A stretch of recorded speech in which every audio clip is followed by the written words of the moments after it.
কত কাজ। মেয়েটা যে সারাদিন কোথায় থাকে, এসে যে একটু আমাকে সাহায্য করবে তাও করছে না।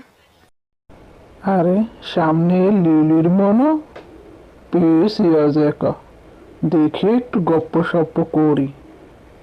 মা, ও মা, দেখো আমি চলে এসেছি। যাহ বাবা, এসে গেল দুষ্ট মেয়েটা সামনে। করিম চাচা, আপনি এখানে? আপনি এখানে কি করছেন? আপনিও পুকুরে কাপড় ধুতে এসেছেন নাকি? আরে না না, দুষ্ট মেয়ে কি যে বলো।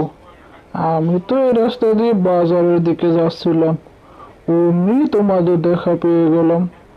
তুমি যে দুষ্ট দুষ্ট কথা বলো না। আচ্ছা চলি তাহলে।